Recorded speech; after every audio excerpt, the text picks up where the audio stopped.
Yo, yo, yo, what is up? What is up, YouTube boxing family? It is K Rod 7435 here. I'm with the son of a very, very great legend, Mr. Tim Witherspoon Jr. Um, please introduce yourself to the audience and let them know who you are and how'd you get into the game of boxing.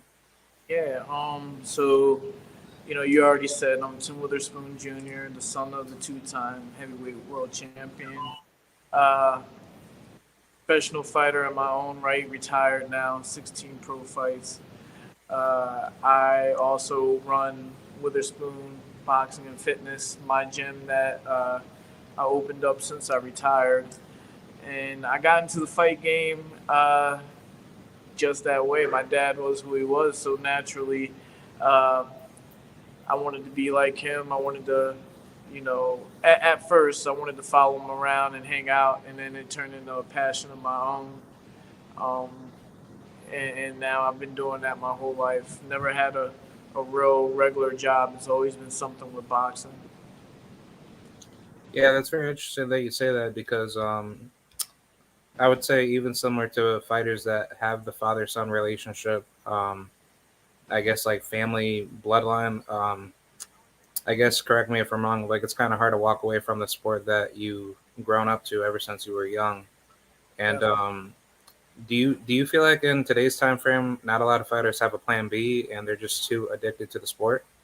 Um, it's not just fighters. I feel like um, a lot of people in general, they don't have that. You know, they can't look past what they're doing right now.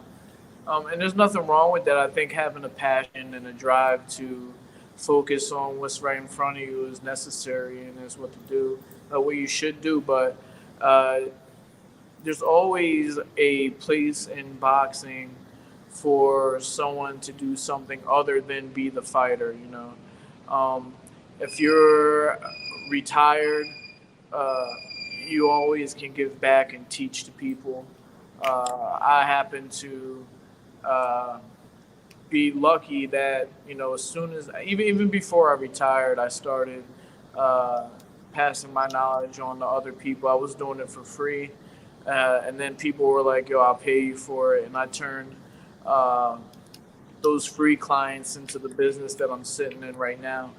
I know that a lot of fighters come from places where they don't really have the best situations. They're not really people that invest in them, and it might be harder. But if you get up every day and you work towards a goal, no matter what it is, you're gonna eventually achieve it.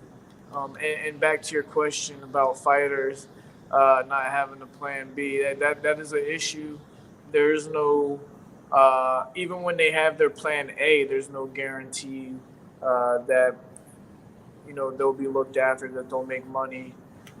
So I always encourage even the people that can't be a professional to stick with boxing, because you'll be able to train people, carry a bucket, even do a podcast on boxing.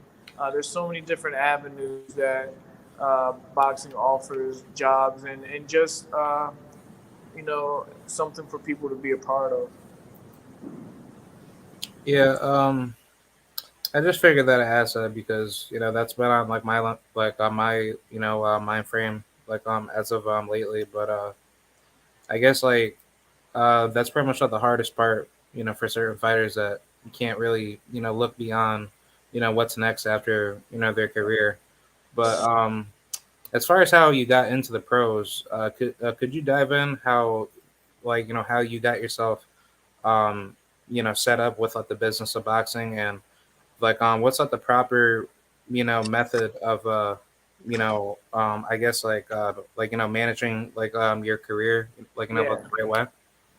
Um, for me, I picked boxing because I already had one foot in the door, really. So my situation is not like everybody's. There's only a few of us uh, whose fathers made the way for us. There's Aaron Pryor Jr., Hector Camacho Jr. I don't know if those guys. Uh, picked the sport because the doors were already, they would be open if we worked hard. That was my situation.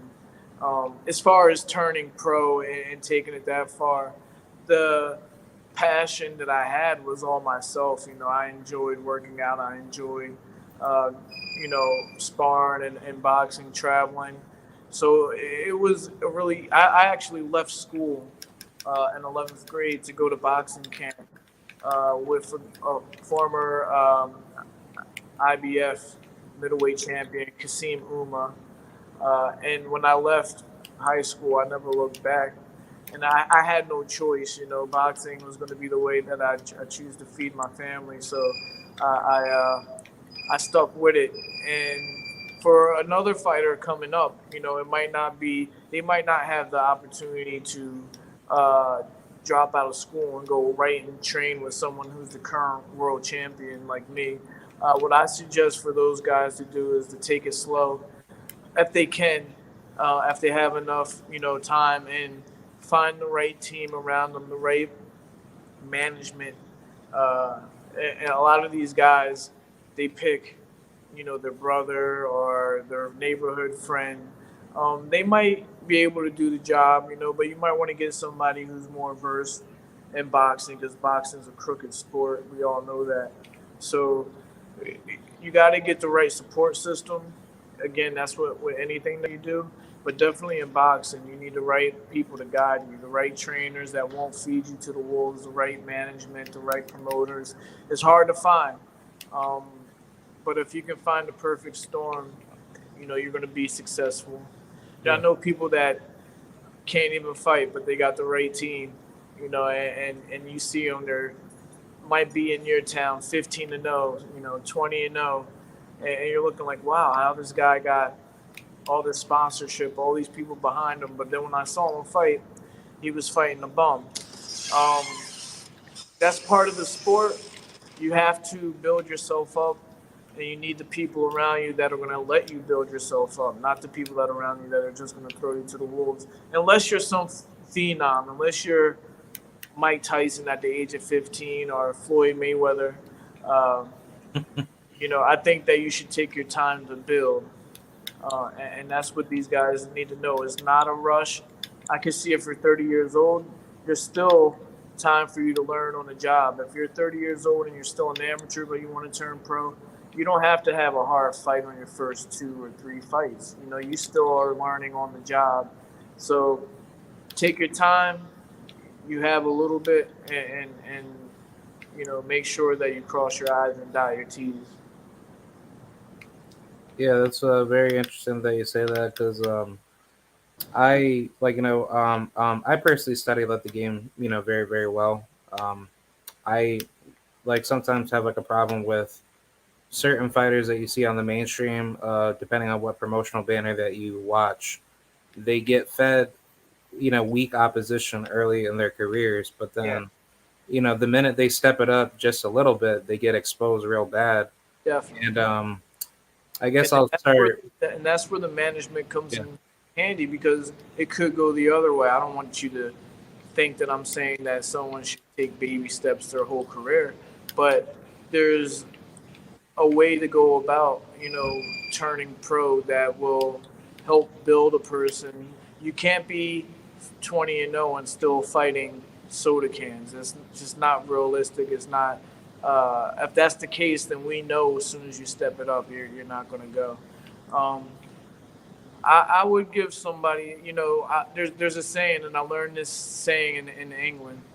First 10 is for learning, and the second 10 is for earning. I think that that's a fair. I think that that's a fair amount of time for someone to learn the pro ranks if they haven't had 300 amateur fights, and then after that 10 fight, then you can start, picking up your opposition and you know trying to go for a title or so. We've seen people that have been beasts. Mike Tyson did it, and I keep bringing him up, Uncle Mike. Uh, but you gotta. It's all about calculation and how you do it. yeah. Yeah, because it's funny that you say that saying because I actually saw something similar to basketball where they said you can't shoot without dribbling and you have to have eyes on the court to understand your vision. And I think what's really awesome about the sport of boxing is that boxing is such a technically fundamentalist sport, and not a lot of people like to see that. But once you get to actually study it, that's where like your whole potential and mindset gets a lot more deeper in the sport. And for me, I box myself, but how I got into the sport, I don't know if you know this guy named Tony Marshall out of Albany, New York. I'm not quite familiar. Tony Marshall, he used to be a fighter back in the day. He trained with Mike Tyson's team, Okay. for 9 years, and he's fought for multiple, world title, opportunities in which he's been screwed over a couple times, but basically, he was, highly credible in like certain fights where he's beaten some good names, but he trained with Mike Tyson for 9 years, and he's garnered like a lot of experience from his camps, Hmm. and I basically had the opportunity to understand his I guess like his knowledge, and as he like spread the information to me, that's when I actually ran into other fighters that were connected to him, like Abraham Nova, J.A. Brown out of Schenectady. That other fighter, I think his name is Ray J. Bermudez out of Troy, New York. He fights at 140. Um, so yeah, so I mean, to me, like I kind of felt like that. I kind of developed like a mutual, family, like brotherhood, Yeah. type of connection with people. Yeah. And you need that team. I always tell people I wish I had a brother. I actually have five sisters. Uh, uh, but if I had a brother, we were training together and pushing hard, I'll be like, yeah, we both would have been world champions. But it was just me. Yeah, Yeah. yeah, because I got two younger brothers, and I have a 16-year-old sister that turned 16, like this past June. But I'm the oldest out of all of them. But yeah, like I feel you, like I personally believe when you have like a sibling that's just as hungry as you in the sport that you compete in, Yeah. it makes like the whole experience a lot better, Yep. and you actually have like a better drive coming into it. Yeah. And in my family, I don't know if you know this or not, but there were five professional fighters in the last two generations. I just didn't have one to train with me. But my dad was a professional fighter. His brother Anthony Witherspoon, a professional fighter, and then you have uh, my uncle Steve, his wife that married into the family became a professional fighter. Actually went on to fight Lucille Riker. I was at that fight in Madison Square Garden. Um, and then you have me and my cousin Chaz Witherspoon. So there's five of us in the last two generations that have actually turned pro in my family. Which I guess just knowing that alone gives you kind of a push. It's like you don't want to be the one that messes up the name Yeah, and ruins it. So yeah, I had a push in that way, that the history, the lineage that I come from. But I just didn't have that one person to wake up and go running with me. I had to do it all on my own. yeah, yeah. Because it's funny that you say that because I don't know if you know that one fighter Nico Ali Walsh, Yeah, definitely. Yeah, yeah, but like I kind of feel like he's putting himself in that trap where he thinks that he needs to carry on his uncle or whoever, like legacy yes, for Muhammad grandfather. Ali. And Yeah, I just don't think that's like the right mindset to go because not everybody's sibling or offspring is going yeah, to do the same thing. yeah. There's a lot to that, and I don't know Nico, but sometimes there's people behind the scenes that tell these fighters to say certain things in interviews, or you should do this because this will sell. I'm not saying that that's his case. Maybe he does want to do that, but I feel like most fighters, no matter where you come from, I can speak for myself. Uh, you might get introduced to the sport by like your father, your grandfather, but after that, you know, your passion takes over. Like me, I always tell people, like, if my dad wasn't who he was, I still feel like I would be a fighter because it's just something that's inside of me. I feel like maybe Nico feels that way too, but he's on a level where he's Muhammad Ali's grandson. Of course, they're going to try to make a lot of money off of that. Yeah. Um, I'm not sure if he's the one that's pushing it. I do see exactly what you're saying. You know, he's doing the Ali shuffle, and he's going directly like him. But there's going to come a time where, okay, you're going to have to rise to the occasion like these other guys and fight for real. That the Ali stuff is only going to take you so far. Um, you're going to have to be Nico Ali to really make a point. Yeah. And I just figured that I bring that up because there's very few people that could actually live up to that hype. But Very few. but I just don't like it when people use that as a means of political opportunity to Yeah. feed off of that name because that's just going to end up being like a dramatic bad ending I leading mean, into. I totally agree with you, but I also think that it's a great thing that the money and the attention can stay in the family as well. There's a Yeah. lot of people that make money off of Muhammad Ali, and it never benefits him or their family. So, if they could, you know, m- make it happen with Nico a little bit and get some of that money going towards them, I think that that's a great thing. Yeah, yeah. um I wanted to follow up with a question on that. For the fighters that do have their, I guess, like father, by their side, like I'll use Jaron Ennis as a great example. Right. Is that better? I know him and his family. Great people. Oh, sweet, sweet. Yeah, Yeah, like I I've love been Boots. at their gym before and everything. Yeah, but do you think that type of combination is better for the sport versus having just like a trainer that you like naturally get connected to, like to better help like your skills? So I think that a lot of that comes down to the personality and the gelling of the trainer and the fighter.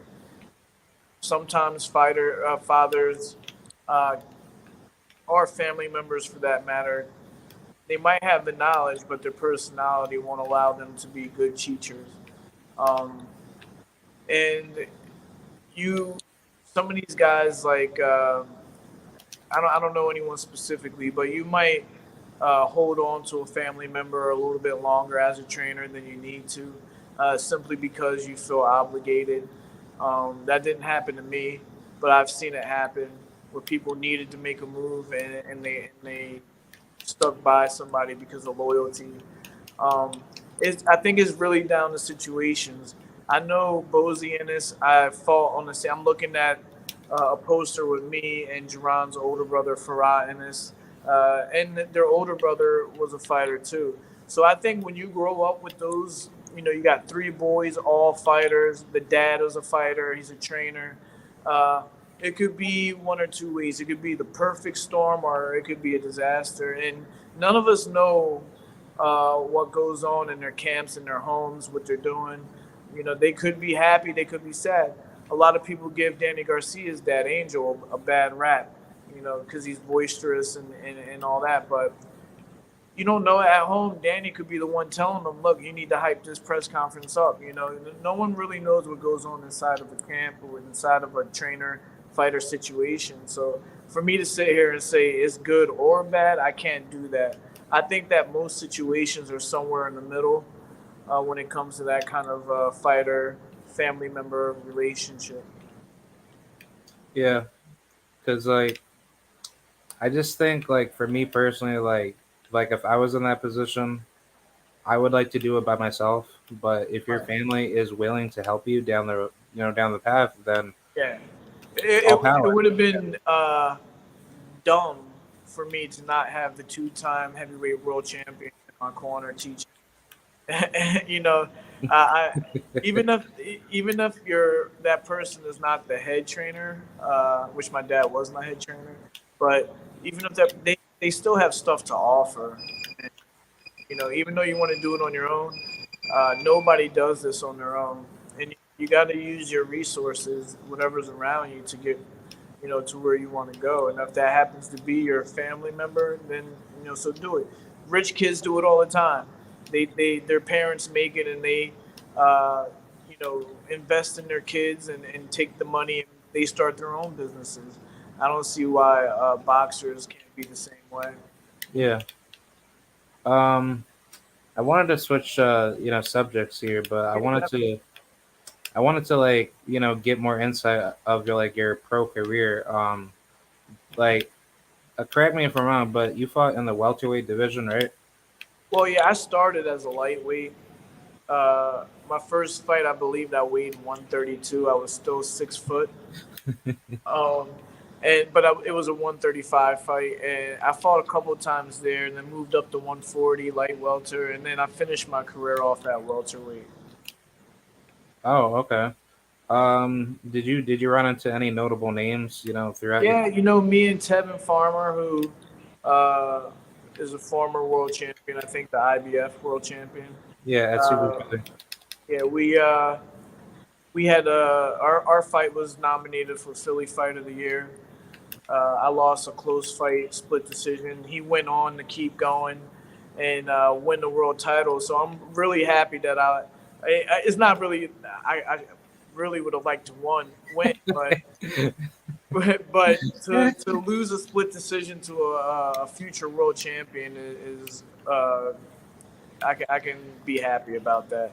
And Yeah, I fought Dusty Hernandez, who is I think he might still be undefeated. I fought him on ESPN on Super Bowl weekend, the Super Bowl edition of ESPN, nice. an 8 rounder, and I lost that fight to it was a majority decision. It was a fight that I took on 3 weeks' notice. No excuses, but there's a lot of context to that. I would say that those are the two biggest names that I fought. Yeah, because I only had 16 pro fights. Not only, but in 16 pro fights, you don't get a chance to fight that many future world champions. But at least I can say you can't say that I didn't fight hard opposition. yeah, because I wanted to like know more about what the matchmaking, because I used to wrestle back in high school, and wrestling, high school matchmaking, that's all tough. Like Yeah, like everybody gets matched up tough. It doesn't matter what style it is.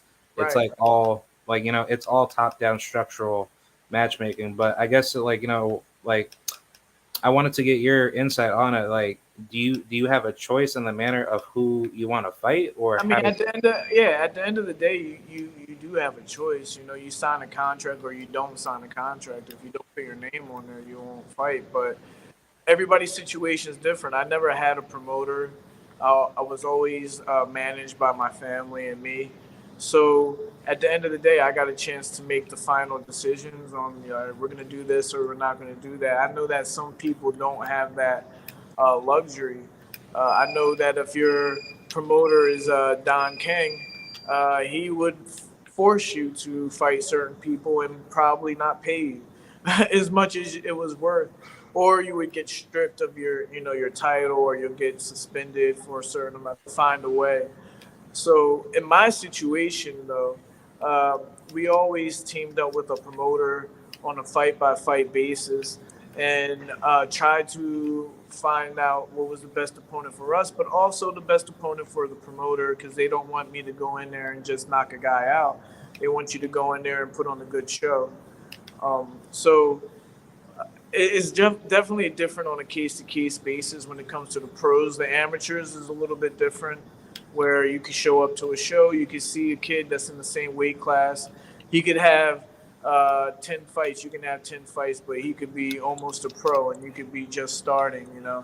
Yeah, So the amateur ranks are a little bit different. The pros, depending on what side of the you're on, if you're on the A side, you got a lot more control. If you're on the B side, you pretty much you're getting a phone call and saying, "Oh, we have this fight. Uh, we'll pay you 2 grand to come up here and take the fight." So there's a whole bunch of webs and a whole bunch of different ways it can happen. Sometimes people pull out, the week or a couple of days before the fight, and you got to find a replacement. There's just too much to just say this is the way that it is, and this is the way that everybody does it. It's There's a whole lot of different scenarios. Yeah, because I just think to me personally, the matchmaking is like really bad in boxing, and Hmm. similar to that of I'll just use you know hmm, I probably say with MMA that's a good example, but Yeah. the problem with MMA is that you cannot go to your local gym and say, hey, I want to become an MMA fighter. You have to go to certain stables within your area that's available, Yeah. and that's very hard to do because it's like there's not that many MMA professional fight leagues or promotional networks that will give Where you. where where are you from? I'm from Albany, New York. Okay. I'm from the upstate region, right by I probably say I'm in the I've been to. yeah. It's probably nowhere close, but it's upstate New York, Watertown, New York. Yeah. Right. Watertown, that's I think 40 minutes or at Okay. least an hour away. Yeah, I was up there. I trained a little bit in Watertown years ago. Um, I'm sorry. What were you? Oh, so can I Yeah. elaborate on what you were saying about MMA? Yeah. Um, so, because the reason why I asked where you're from, because in Philadelphia, it's wrong. I actually came from a MMA gym. When I retired from boxing, I was teaching boxing at an MMA gym, and there's plenty full. And I found out that there's a lot of promotions in Philadelphia that are doing these shows. Around our area here, it's a big deal. Either you're boxing or you're doing MMA. Nobody does karate anymore. It doesn't work. I used to But do taekwondo in the past. yeah, um, but as far as the matchmaking goes in MMA, those guys are kind of I call. Oh man, I'm gonna get in trouble by Dana White, but I call him Dana King because In a he, king. Dana King, like Don King, because he's forcing these guys to fight each other, but paying them peanuts. Compared to a boxer, the highest paid boxer, their highest paid MMA fighter is nowhere in the vicinity of a Canelo Alvarez, or we can even think of a lesser fighter. I can't think of right now. Israel Nowhere. Adesanya or Yeah, they're not making the same money as Terrence Crawford. They're not making the same money as Gervonta Davis. Devin Uh, Haney. yeah, Devin Haney. They're not making that kind of money. So these guys are risking their lives, getting their arms ripped off, and they can't even get their own sponsorships. That I think that that's wrong. So meanwhile, the fans are paying and they're seeing really good fights. Their athletes are not being compensated right. The UFC has fights every weekend. You could turn on TV. There's a promotion, sold out pay per views. There's never a seat in the stands that are empty. There's no reason why they can't pay their fighters more. Yeah. And that's something that I don't understand. Yes, we are getting entertained. We're seeing Ronda Rousey versus what's the girl that kicked her in the head? Ali, Holly Holmes. Ali You're Holm. seeing those fights. You're seeing Khabib fight all these guys. Getting bread and all that, but for $100,000, and the UFC is probably making $100,000 on pay per view and just in Philadelphia alone. It's just ridiculous. Yeah, because I'll bring up two good examples. I'm mutually friends with don't you know that NBA basketball player that plays for the Hawks? I think he got traded to the Kings. His name is Kevin Kevin Herter. He played out of basketball out of my high school that I went to. Okay. Yeah, I used to go to high school up in Clifton Park, it was called Shenandoah High School, Okay. and basically Kevin, he was like the best player coming out of that capital region, and he used to play AAU. He was in the LeBron James Skills Academy. and he was like I think like a top 25 or top 30 all American shooting guard. But basically, how he got his name out there to get drafted, he played out of Maryland, with Trey Young and that other big dude that plays power forward. And Kevin, he was actually lucky to get called up with like the Hawks, because at the Hawks they have like a really big scouting Right, section over out there down in down in Maryland. right, So he was able to get the opportunity to train with them, and once he got drafted, that's basically where his foundation grew. But basically, for that level of talent to be so small out here, in the capital region per se, right, that's a slim opportunity for you to get that type of media exposure. So compare that to MMA. I actually had a interview with that female fighter, Claudia Gadella, the former UFC fighter, and she was basically telling me like how she got into the UFC. She was taking fights where she wasn't getting paid at all. right. Like seriously, she didn't get paid at all, and I That's was like, crazy. "Are you kidding me?" Like I got she, yeah. It's crazy, man. Yeah, I got friends that are in the UFC. Pat Sabatini Oh is yeah. Pat Sabatini, I like yeah. him. He we were coworkers. He actually lives in the town that my gym is in, and those guys, they're at these lower levels trying to fight their way in to get to the UFC, and then he was denied so many times. And this guy's a beast. You've seen him. Um, and to finally get in after all that hard work is great. But now you're not getting what you're worth, and you're in there in the cage, no shoes, you know, Getting getting hit. kicked for peanuts. And it happens not just in the UFC. I've seen people.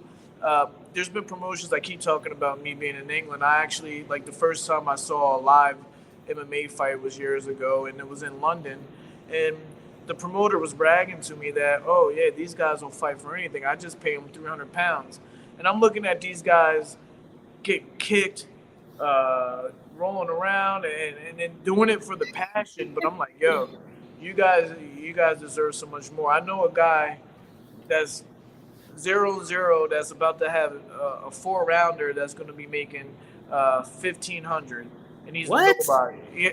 He's a nobody. Me, Oh my my first, god. yeah, my first fight, I got 5 grand. Like, You got 5 grand? yeah, for a 4 rounder. But I'm also Tim Witherspoon Jr. You got to understand that. Yeah, yeah, Not everybody's getting that. yeah, Um, yeah, yeah. but the standard rate is anywhere from $800 to $1,000 for a 4 round boxing match. That's without getting kicked in the face. Well, that was the standard when I was fighting. I don't know inflation now and all that stuff, but Yeah.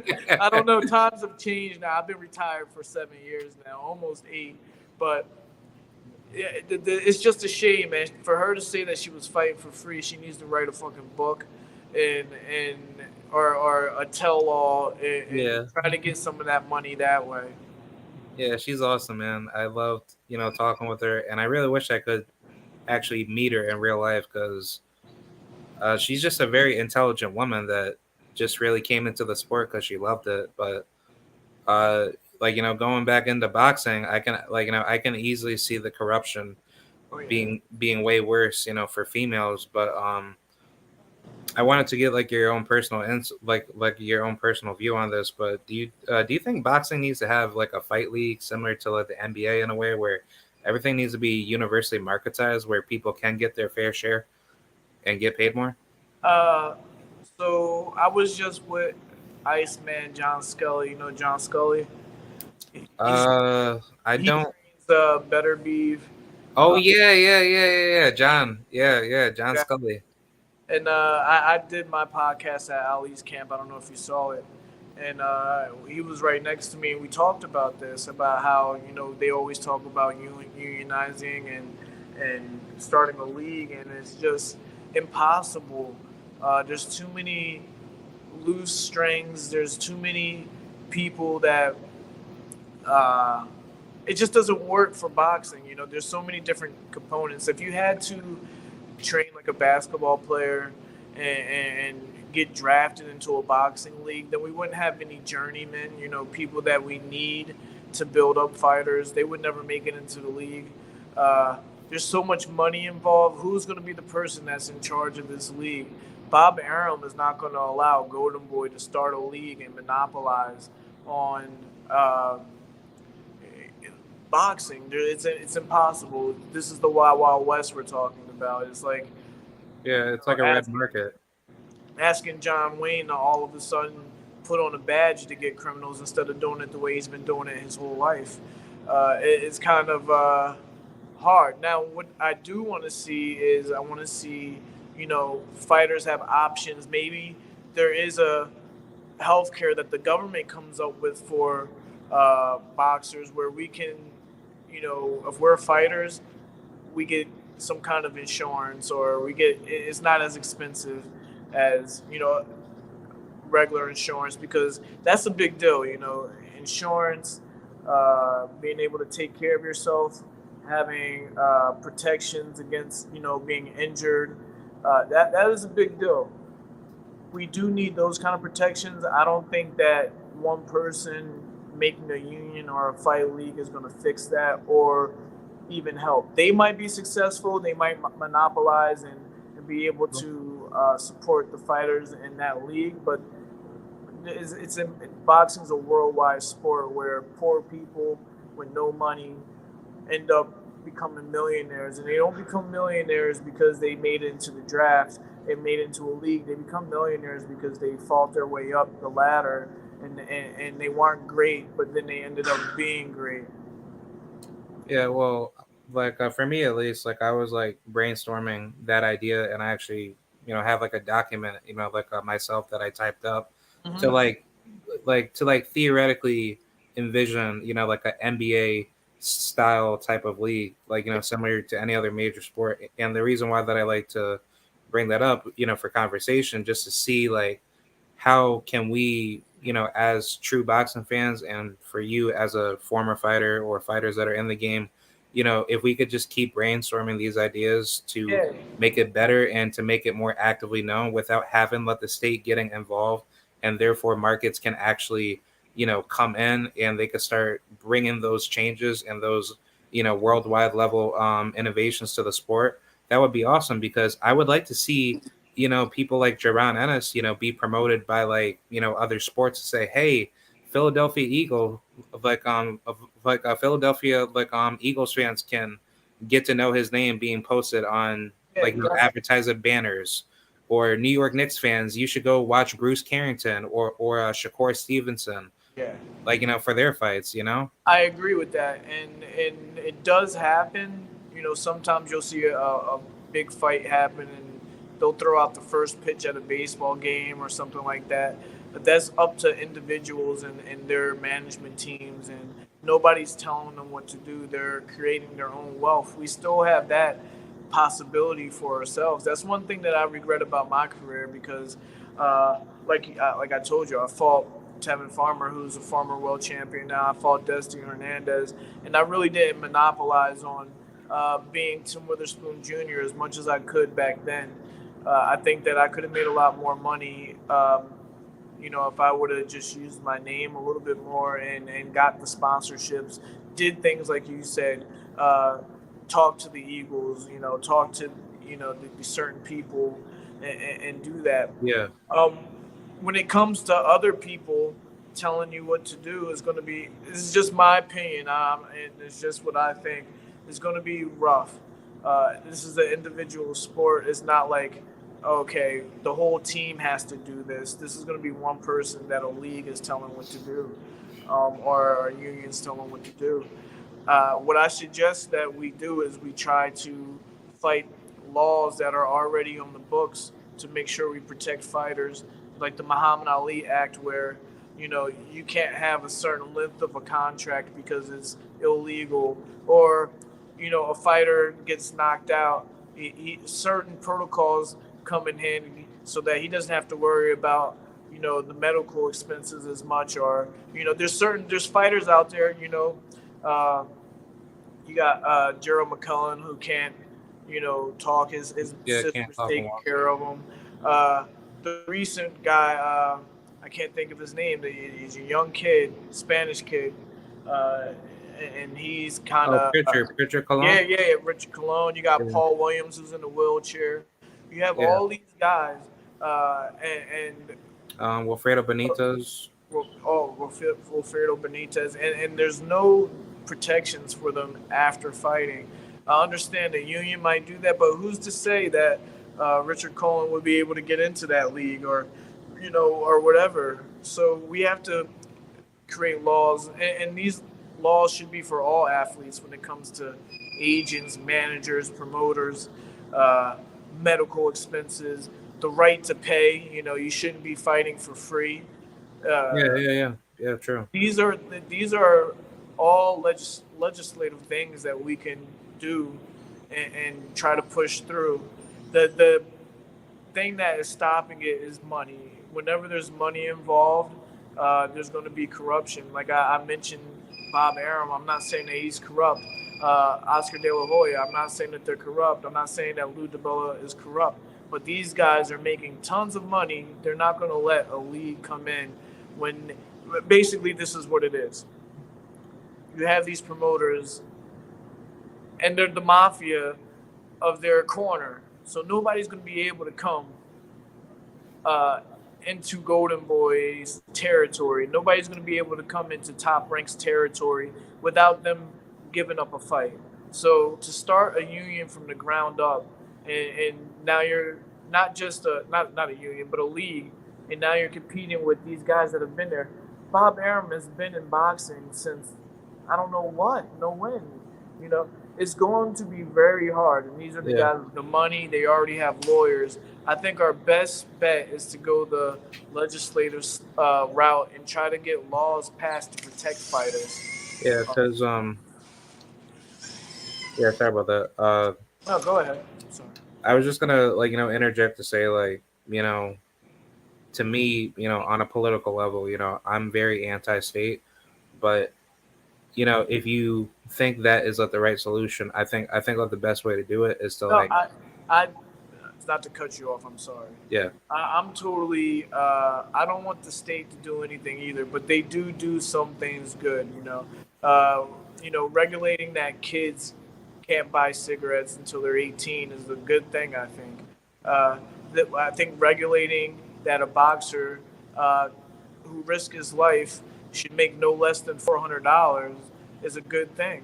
I don't, and yeah, there's no promoter that is gonna let you tell them how much that they should pay their fighter. But what they will do is they'll listen to the law. If they have to get a bond for their fight to go off, then they'll do that. If they have to guarantee a fighter by law $400, $600, or they'll lose their promoter's license, they'll do that. Um, I don't agree with the state having 100% oversight. Like I said, the promoters should still be allowed to do what they want to do, but there's laws that are broken every day in this sport, and I've seen too many of my friends go home with less than they should have gotten or nothing at all. yeah, And that's literally robbing someone. They're performing a service for you, and you're not compensating them. That is a legal matter. That I think that the laws need to be a little bit more clear on. yeah. Because I'm the complete opposite. I truly believe that that the state is actually feeding into it, where you have these sanctioned bodies and you have all these corrupt promoters where they create this massive monopolistic chain where it Mm-hmm. makes it harder for the barriers of entry to be a lot thinner. And then when you try to go in there to try to change something, like let's just say if I'm rich and I want to change boxing, for the greater good for all athletes, in general, Mm-hmm. people like Bob Arum, Oscar De La Hoya, all these, evil crooked promoters are gonna stick with their sanction body to I say, didn't say that they were evil. oh, no, no, no, no, no, no, no, no, no. For me, I personally think of them as evil people. I don't think that they're doing anything good for me because I want you to be rich. I don't want them to be rich. Yeah, and basically, when it comes to law, a promoter is basically a pimp, and they're pimping these fighters who the fighter is a prostitute. So now we're dealing with you're laughing, but it's Yeah, the truth. They're yeah, trying to make the fighter fight and make as much money off that fighter that they can without paying them as what they deserve or how much they can, how much they earn. That's a pimp mentality. Uh, that is illegal for the streets. It should be illegal in boxing. I don't understand how that is not, regulated. I understand that they created, a monopoly for certain people, but a lot of people that are promoting, a lot of people that are doing these shows aren't putting their money necessarily in the right place. I bet you if someone was a millionaire and they went up to the government and like most people do yeah. Lobby for lobby, certain. Yeah, yeah, yeah. if they Lobby for certain lobby, laws. Yeah, uh, they would be better off. I know that we don't want to have to do that, but you're not.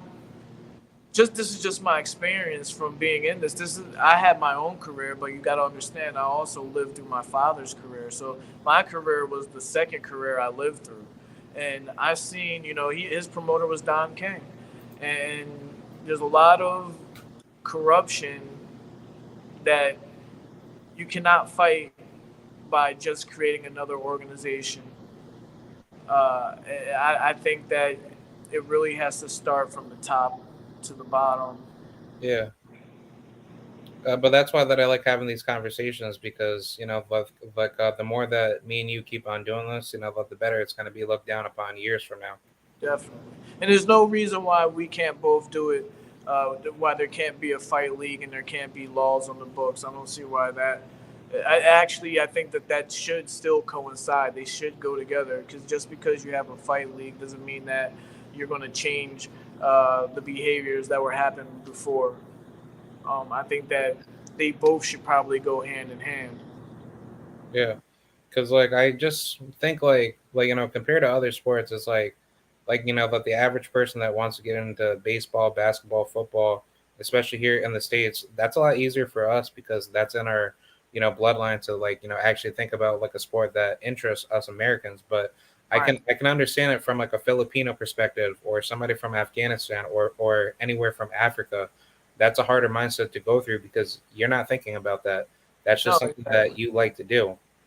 Yeah. So I definitely see your point of view. It's it's nobody's regular mindset to say, hey, I want to become a world champion in boxing. But it's like if you come from a very poor part of what the world, It's your only way out. yeah, And you know, I, I left school in 11th grade to do this, but I left school to go with Kasim Uma. And Kasim Uma is someone who's from Uganda. He's somebody who they had a fight, amateur boxing match here in America. I forget where he said it was, New York or something. As soon as the bus landed, it stopped. He got off the bus, he ran and took off. And that's how he became an American citizen eventually. He defected because he was a child soldier back in Uganda, still boxing. He was a soldier. He had to carry a rifle, he had to kill people. As soon as his bus stopped here in America, he jetted, he left, and he never looked back. There's a good documentary about him on I think it's on Sundance. You could probably find it on YouTube. oh nice, nice. It's called Kasim the Dream, and that's who I left school to go learn with and train with, and I really realized that this sport and traveling around the world is a lifesaver. So many people come from all over with uh, nothing, and they end up making it. Even my father, for instance, he's from South Philly, where he had what 8, 9 brothers and sisters living in one house. You could see the Yep. you could see the basement. I mean, you could see the kitchen from his bathroom upstairs because there was a hole in the floor. Uh, no, he had a father. His father wasn't really around, and he was lucky enough to be a good athlete to where he went to the university for one semester only to play football. Got injured, came home, and ended up in 5 years from starting boxing. 5 years later, he was fighting Larry Holmes for the world title. Totally changed his life. You know, so this sport, I usually say it does two things. It'll either put you on drugs or take you off of drugs. It's a lifesaver for so many. So many people though go through their careers, and at the end of their careers is not so good. Um, you just got to take boxing and for what it is, and love it for what it is. You know. Yeah. I also wanted to follow up with that. Knowing that, like, correct me if I'm wrong. I believe the boxing amateur system is well, I think boxing is now being taken out of the this upcoming like Olympics, but I wanted to get your point of view on that. And Yeah. do you think like that the younger up and coming boxers should start going pro early, or should they continue amateurs until they're ready to get? Definitely continue amateurs until you're ready. I understand that the Olympics is your ultimate goal. That's like, uh, how you're gonna maybe hopefully come out on Olympics and get a contract when you turn pro. But there's not just the Olympics. There's the Pan Am Games. There's so many world championships that amateurs can go to. And I know in the UK they have, and not just the UK, Jamaica and other countries that were ruled by uh, the The monarch. AIBA? Yeah, they have they have the Commonwealth Games, where they find out the best boxer in the Commonwealth. The United States obviously has their ranking system. I don't encourage anybody to turn pro just because the boxing is not in the Olympics. There's so many other tournaments, so many routes that people can go to get noticed, to be uh, recognized. If you're a good fighter, someone's going to find you. You don't have to worry about it. The one thing that is good about this sport is that your fists answer all questions. There's no way around. If you knock somebody out, uh, there's no way around not going up the ladder. So uh, take your time, learn your craft if you have the time. Don't worry about the Olympics. That's just one corrupt organization in boxing. There's a whole bunch of other corrupt organizations that'll help you get to where you want to go. Yeah. Do you think guys like Devin Haney is like showing that blueprint of how you can get yourself out there a lot faster? Using the internet So as like yeah, your tool. and that's what you brought up. There's not that much MMA. There's not that much promoting where you're from. But what we're doing right now, just on social media, is it's an amazing thing. This goes throughout all business. If you're doing a podcast, if you own a gym, if you're selling a fruit drink, there's no reason why you can't self promote yourself on the internet. And everybody has a phone. If you could figure out the algorithm, if you could figure out how your face, your image can show up on somebody else's phone, uh, that takes a lot of the middleman out. You're doing it yourself. I think that Ryan Garcia, as much as I don't. Let me see how to word this, because I'm trying to be political as Yeah. well. To be politically Um, correct for the trainer I haven't. protect. He hasn't really proven to me that he is on the level that he says he's on. People know his name, and people know his name because he's on TikTok, he's on YouTube, he's on Instagram, he's doing videos with other celebrities, other people that are known, and then he does perform when he gets into the ring. It might not be, um, Cambosa's or Tiafimo Lopez, but he's still building his brand, and I'm sure by now he has a management team that helps him with all that. But you don't need a management team that helps you with all that. 100%, not 100%. A lot of my customers that come to my gym are from Google. They type in boxing, and my name comes up. That's the internet. Um, all the extra stuff that I do on YouTube or on Instagram, that's like the icing on the cake. If you could figure out how to manipulate the algorithm, how to use the internet to your advantage, I don't care if you're there. There are people online that just sell, Ninja Turtle figurines, and they're famous. They're making money. I think one of the biggest uh, YouTubers that make the most money is like a kid that opens up toys. That his parents buy them, and Yeah, he's unboxing, doing he's doing making unboxings. he's making millions of dollars just unboxing new toys every time he does it. So boxers, athletes, we all need to know how to use this uh, new technology. It's a new way. There's no reason why uh, you shouldn't be known. I didn't have social media wasn't that big when I had MySpace and all that, but I wasn't using it right. Yeah.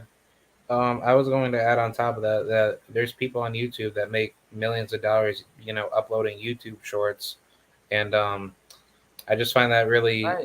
interesting because, like I constantly post on my channel, but I made like millions of views just uploading like a boxing weigh-in video from I think Musa, I think his name is Coach Musa Faza, right? He's from Yeah, I think I know what you're talking about. yeah, Right, right. yeah. Yeah, I basically yeah. you can you can go viral without even fighting. That's the power that we have today in this age. I encourage a lot of people, if you haven't, uh, go check out Gary V. He's a podcaster, entrepreneur, businessman, and he teaches you the importance of social media, starting your own podcast, content creating, content building. Gary V, Gary Vanderchuck, he's famous. You guys, your viewers probably know him. Go check him out. Yeah, because I have my own podcast too, and I just talk about sports and other stuff as well. Right. You have to in this day and age. And the thing about that is, not to get too far off of boxing or your questions, is you're the creator of your own content. It's up to you to talk. It's up to you to put it out there. You can curse if you want to. I had a radio show on Fox Sports called In the Gym, and I wasn't allowed to curse. Like, now I got a podcast. I can have people uh, drink wine on there, smoke marijuana if they want. Yeah, There's so much freedom uh, in the internet. It's ridiculous. yeah, because my cousin he was in that same situation himself. He went to school down in I think it was down in Western Carolina, down in North Carolina, but he went to school for broadcast communications, and he wanted to work for ESPN Yeah, for their positions, but he actually got denied a position that he wanted to get with the I think Dallas Cowboys for their podcasting, journalism, like right. journalism position. And the guy that's been working for the team for like I think like 20, 30 plus years, he didn't want to give it up. So he basically was just basically setting up on the shelf, not being given the opportunity. But My sister's the same way. She has a degree in communications and broadcasting, and she's mad at me because I got 50 episodes on my podcast, and I got a gig on Fox Sports. You know, she's mad at me. She's like, Tim, you left school. I went to college and got a broadcasting degree, and you're the one getting called by Fox. And, and I'm like, sorry, man. But that's life. yeah, because I dropped out of school, but I actually have a good good job that I work now. I work for a trucking industry, and I'm a forklift dock worker. But on top of that, like I'm going for my cybersecurity for CompTIA, and Oh man, I'm gonna have to hang up on you now. You hacking my oh no, no, I'll be doing that, at the high level, doing right. that, with other companies. Yeah, that's good, man. Yeah, And me as someone who uh, dropped out of school, I commend you because it's not really that easy. I'm lucky that I am who I am. I'm lucky that my dad um, made enough money to move me to a place to where even though I only have 11 years of education, that 11 years equals a college degree almost where I'm from.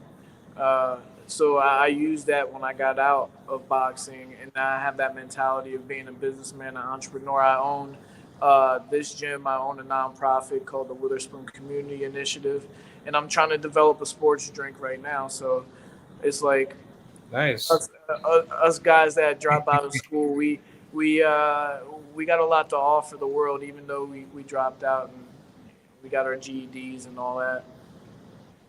Yeah, for me, like I graduated high school, but I just I'm just like the exact opposite from my family. I just didn't like college, and I knew that I was smarter than most people outside of it. But like I look up to guys like I'll use Jack Dempsey, right? The guy that made Twitter, and guys like Mark Zuckerberg and all Right. those guys. So Definitely. I yeah. wish I could have their money. Yeah. I wanted to close up by asking a few more questions, Go but for it. I wanted to ask, as far as your legacy for what you do now, what are you trying to do now?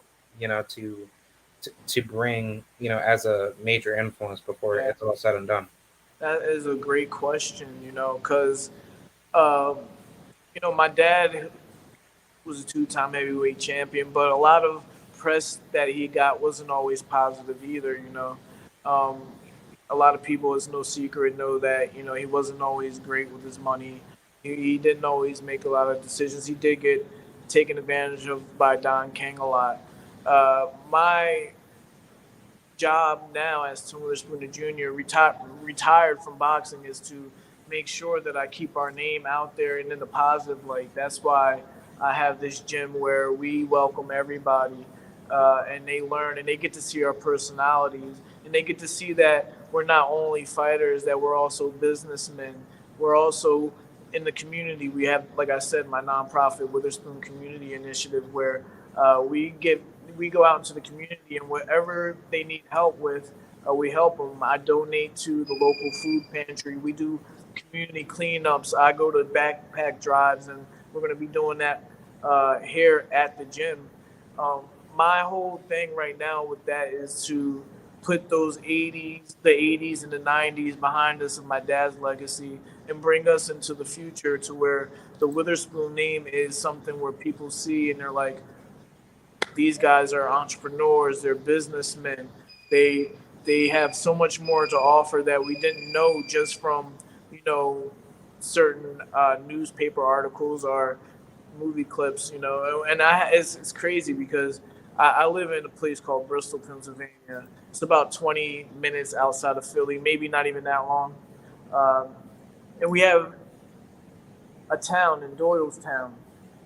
It's Bucks County's capital. It's the county capital. And I have a friend up there, and she's like, I bumped into somebody, and they were talking about you, and they were like, you know, uh, we heard that his dad wasn't doing so, he didn't do so well, but now I see that they have a gym and everything, and everything is going well, and that's kind of like something that motivates me to keep going. Like, okay, you see us as boxers, now you see us as real, parts of the community. And that's really what I want for my legacy. We also have Tim Witherspoon III, who is my son, and he's 15. Oh, nice, nice. Yeah, he's had two amateur fights, um, and we're really trying to get him together and see what he wants. He has a passion, just like I was following my dad around. He's following me around, and hopefully, he turns into something. I would rather him uh, go to school and be a doctor, but unfortunately, he's a Witherspoon, and we don't listen. So I guarantee you he'll be trying to follow the same footsteps as me and his grandfather. Nice. The other question I wanted to ask is, who do you think is going to take over Philadelphia boxing, and do you see the next generation of Philly fighters taking over the sport? So obviously, right now everybody's waiting for Jerron Ennis to get his chance. I personally, Danny Garcia is fighting. Is it this weekend he's fighting? Tonight. He's fighting tonight. Yep. I would like to see if Danny Garcia wins this fight, Jerron Ennis take that step and fight him, and and whoever wins that, then I'll say, all right, they're the top dog in Philly right now. Uh, for me, though, as far as it goes with the newcomers and all that, um, for the last 4 years, I've been stuck here in the gym. I haven't really been going to other gyms.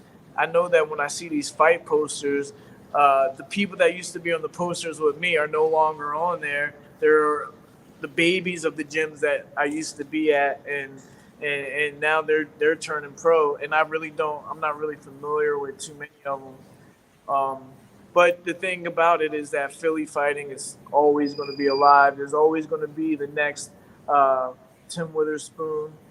There's always going to be the next Danny Garcia, the next uh, Matthew Sama. There's so many people that I can. Oh yeah, Cool Boy Steph, that's my man too. He trained I at wanted to bring school that up. together. Yes, Stephen Follen, he's been to the gym. Uh, that's my boy. He's good too. I would like to really see him fight anyway. You know what? Yeah, yeah. I want to see that fight. My friend Suuchi from Japan, he really wants to see that fight too. Those are some good fighters. But I really feel like the best is still to come. We still have the next generation. Every generation has their fighters, and the Danny Garcia era is over almost. We had Brian Bye Bye Jennings. He was there. It's these guys like Stephen Foley. Hasim Rahman or No, Hasim Rahman's from like Maryland, Baltimore area. oh okay. Uh, and the reason why I don't say Joe Frazier is because Joe Frazier is not originally from Philadelphia. He's from down south, and he migrated to Philadelphia. So I really, even though they say he's from Philadelphia, I don't count it. Yeah. But we're always going to have fighters there. In my dad's neighborhood where he grew up, there was like 5 world champions. I'm reading where people are asking questions here. Yeah. There's like 5 world champions right in my dad's neighborhood in South Philly. So we're always going to be a fighting town. There's gyms everywhere. Now the gyms are reaching out, expanding more to the suburbs, and the best is yet to come for Philly. I really believe. Now Julian Williams is another one that I train with, spar with him a lot. Uh, I believe he might be fighting soon. I still see him active on Twitter. I don't really talk to him that much personally, but if I see him, it's like, hey, what's up, Julian? Um, he has some tough fights. He got stopped by what was his name? Charlie. Jared Hurd, right? Or did he? Is that who he beat? He beat Jared Hurd for the Yeah, he title. beat Jared Hurd. Yeah, yeah, and then he got stopped soon after. Yeah, he Um, got stopped by Rosario and Charlo. right, which is no hard thing to come back from. I love him, and I hope that he continues fighting and that he climbs back up and he does his thing. He's a very talented, nice kid. Um, but that's the way boxing goes. You get up there. I don't know if you guys remember Mike Jones from Philadelphia. Um, Oh yeah, he was really good. he was really, really good, and then he lost uh, to the guy out in Vegas. Oh my God, he got. We know him. You know his name. I can't think of his name. I'm actually looking it up right now. Yeah, he got dropped, and then we haven't heard from him since. Uh, Oh, you're talking about Freddie Pendleton, right? no, not Freddie Pendleton. Freddie Oh no, no, Pendleton. no, no, no, He's no. Like Bailey, yeah, Bailey. yeah, exactly. Bailey dropped him with an uppercut. I think it was late in the fight too. I feel like Bailey was down on the cards, and he dropped Mike Jones, and we really haven't heard from Mike Jones since. So in this game, you could be on top of your game, and then that one fight, could change everything. So, Yep. these young guys, I think that they should stay in shape. I've made the mistake of taking fights on 3 weeks' notice. They should be ready and prepared for their opportunity because you never know when it'll come. You never know when you're going to be the one that is on the winning end of an opportunity that just came out of nowhere.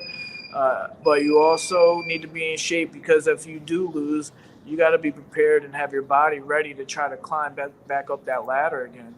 And some of these guys don't have that, that's not only a physical thing; it's also a mental thing. You got to be prepared to be strong enough, to get back in there and get back on the horse and climb back up. Not that many people actually do that. Yeah, because I was just about to ask, like about how to get ranked and all that, because I think it's pretty difficult to try to find what's the best route to get to a world title faster. I assume. Right. I'm sorry. Somebody texted me on my phone. I'm sorry. I'm so sorry. That was rude, That's but all good. I didn't hear you. Yeah, like I was saying that I assume it like it's very hard to find the best opportunity for like for you to get ranked because all the sanction bodies are corrupt in their own right to Yeah, yeah, hold certain fighters off to not get definitely. up there. There's certain fighters that you're like, how did he get on that list? He hasn't fought anybody. There's certain fighters that have been fighting their butt off and then they can't break the top 10. I know firsthand that you got to contact these sanctioning bodies and you got to get a good relationship with them. It's purely a money making thing for these sanctioning bodies. That's why there's so many belts. That's why there's so many ranking systems that people don't know that when people fight for titles. I've fought for titles before. You have to fight. You have to pay a sanctioning fee uh, Yep. to fight for the title. It's not like you're just fighting for the title. I don't know how much Floyd Mayweather has probably paid in WBC sanctioning fees. It's probably a ridiculous amount of number, but with that's part of management. That's part of knowing the inside and outside of the game. The only other way that you can get ranking, like I said, is don't let them have any choice. Knock everybody out and just keep winning. That's the only way that you can do it without politics. Yeah. Yeah, that's why then I'm against it because there's no need to really have them around. On top of like promoters because they pretty much work together to take money like away from you. But From it doesn't matter from the judges, the referees who the promoter pays, you know, to the commissioner. Everybody depends on everybody to get paid at a fight. The judges are not going to go against what the promoter says. I'm not going to say that they do this on. They're going to be friendly to the promoter because the promoter is going to hire them again next month. yeah, If the promoter gets mad at them, they're not going to have a job. The referee, same way. If the referee goes totally out of control, against what the promoter says, he's not going to be called back. Um, that's just the nature of the game. So if you're going to somebody, if you're fighting somebody and it's their promoter that's throwing the show, you already know that you're going to be starting with a handicap, just from those little things. So you got to be in top shape. You got to be willing to go in there and have to knock somebody out if that's your situation, because the powers that be aren't going to stop their the way that they feed themselves. Can you give me 1 second? I'm sorry. yep, I got it. But yeah, guys, this It's is my girlfriend asking where I'm at. wow. Yeah, sorry. Uh, 1 second.